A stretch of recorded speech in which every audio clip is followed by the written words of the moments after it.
Bugs. The most important of all the living creatures that share the lands of the world with us, with the exception of our domestic animals, are bugs and insects. On the one hand, some of them threaten our health, contaminate our food, and destroy crops that we grow. So serious is the threat that we are compelled to wage war on them, risking the hazards that war always brings to all the contestants, attacker and attacked alike. On the other hand, numerous insects are our allies, helping to control other insects and weed pests that would grow rampant without them. Many crops would be impossible to grow without the bees and the flies that fertilize the seeds by carrying pollen from flower to flower. Insects may be harmful or useful, but they are important to us in an entirely different way. Many of them are beautiful. They are a delight to watch as they roam in their natural environment. They are fun to examine as specimens with the camera's lens. The loveliness of butterflies is generally appreciated, but few of us realize how exquisite an armored beetle may be. This kind of beauty is revealed to perfection by close-up photography, the macro lens revealing the brilliant patterns and colors not so easily recognized with our unaided eye. Let's journey now through a potpourri of insects. The bugs on exhibit in this show are the kinds anyone can photograph on a summer's afternoon. Many bugs are aquatic. A good place to begin looking for bugs is near a stream or pond. After spending half a day on a blade of grass above the water drying their wings, many aquatic bugs die before the day is finished. Dragonflies are very swift flyers. They rest with their wings extended on each side of their body in a horizontal position. Adult dragonflies have very large eyes and hunt by sight. Their vision extends to the rear as well as to the front.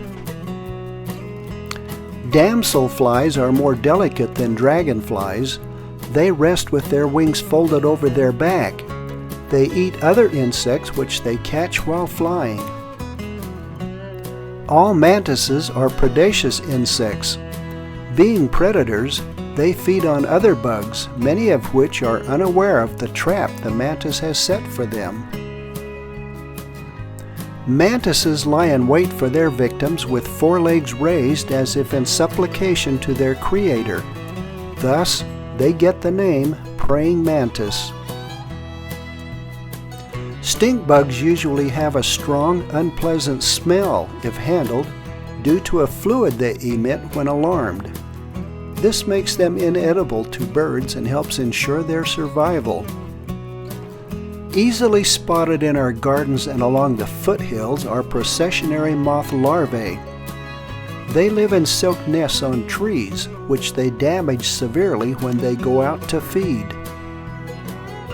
They form a column or procession following each other nose to tail. Some of the hairs on their bodies are poisonous, therefore protecting them from becoming meals for other predators. Pupae of butterflies, called chrysalis, look like worm cases hanging on a branch. Butterfly pupae usually have no covering. One of nature's greatest miracles occurs when the pupa transforms into its new life form. It is difficult to realize this life once looked like a worm case. The emergence process from the pupa is nothing short of spectacular. For those people fortunate enough to witness this event, the elegance of the emerging bug defies description as the drama unfolds. The beauty of butterflies leaves little room for words. Their gorgeous colors distract us from remembering that their larvae are responsible for much of the food crop damage we annually suffer. How could anyone deliberately destroy such an ornate bug? The answer, of course, is that we can't. At the other end of the spectrum are the flies. Horseflies can bite, sometimes with such a wretched hurt we have no mental anguish in slapping them to death. The common housefly is a familiar nuisance. It is also a dangerous pest owing to its habit of feeding on sewage and exposed food, flying from one to the other, carrying germs of disease. Many bugs are nocturnal. Millers hide in our lawns and gardens, producing legions of armyworms and cutworms to torment the family of man. Beetles are among the more brilliantly colored of the bugs. One of the most beautiful of the beetles is the ladybird beetle. They feed heavily on aphids and scale insects. The super leapers in the bug world are the grasshoppers. If a man could jump like a grasshopper, he could leap a tall building. An equivalent jump for a man would be a 5-story building. 3 hops would carry a man from one end of a football field to the other. Social wasps make paper nests from the pulp of chewed up wood. Don't let their name fool you. They aren't too keen on socializing with humans. Their nest construction, however, turns into a marvelous pattern. The wasp's brilliant color is a warning to all who would seek to jeopardize his well-being. Truly, his color says, "Leave me alone." Carpenter ants inhabit dead stumps and logs. They employ no power tools, yet build many exquisite tunnels and roadways. Mosquitoes don't bite, they pierce. Only the females probe for blood. Males dine on plant fluids. Modern science knows as much about the moon, wheeling through space 250,000 miles away, as it does about most of the insects common to field and forest. Being plated, cocooned, tusked, clawed and jawed, winged, armed with hypodermics, or simply expendably proliferous, most insects have many ways of protecting themselves against other insect species. But against birds, reptiles, and mammals, their first line of defense has to be concealment and camouflage.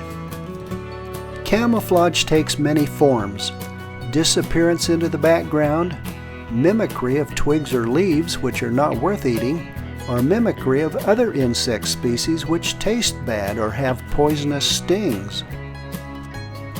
Insects are all around man, living in his house, puncturing his skin, consuming his food and clothing, contesting the harvest of his fields, or simply filling the summer air like dancing motes. There is scarcely a place on the planet that is not home to at least one kind of insect. Insects have been found deep underground in caves, and a termite was captured in a trap attached to an airplane flying at 19,000 feet. Some insects live in the bleak Antarctic. Bumblebees, moths, and butterflies live as far beyond the Arctic Circle as flowering plants grow. Insects are abundant in the driest deserts and in rushing rivers. A few even live on the surface of the ocean beyond the sight of land. Wherever they live, insects seem to endure with a unique kind of indestructibility. They've been frozen solid at 30 degrees below zero and still lived. Other kinds inhabit hot springs where temperatures reach 120 degrees Fahrenheit. Still others survive in vacuums, in carbon dioxide gas, without water, and in pools of crude oil. Others have lived for days in an environment with virtually no oxygen. No other form of animal life has been able to adapt to such extremes of living conditions. No matter what eats them, they learn to eat anything that is available to sustain their own lives. In addition to eating plants and each other, they feed on old paintbrushes, stuffed museum specimens, pepper, cellulose, and other apparently unappetizing and unnutritious substances. Food gathering tools include the retractable soda straws of the butterfly, the skin-piercing and blood-sucking tools of the mosquito, the vice-like jaws of the beetle and the mantis, the hypodermic syringe of the aphid, the extendable grappling hook of the immature dragonfly. So adaptable have insects been in meeting the vicissitudes of life that they are the only creatures that today dispute man's dominance of the planet. It has been stated that the bugs will outlive man. When the moon has faded in the sky, and the sun shines at noonday a dull cherry red, and the seas are all frozen over, and the ice cap has crept downward to the equator from either pole, when all cities have long been dead and crumbled into dust, and all life is on the very last verge of extinction on this globe, then, on a bit of lichen growing on the bald rocks beside the eternal snows of Panama, will be seated a tiny insect, preening its antenna in the glow of the worn-out sun.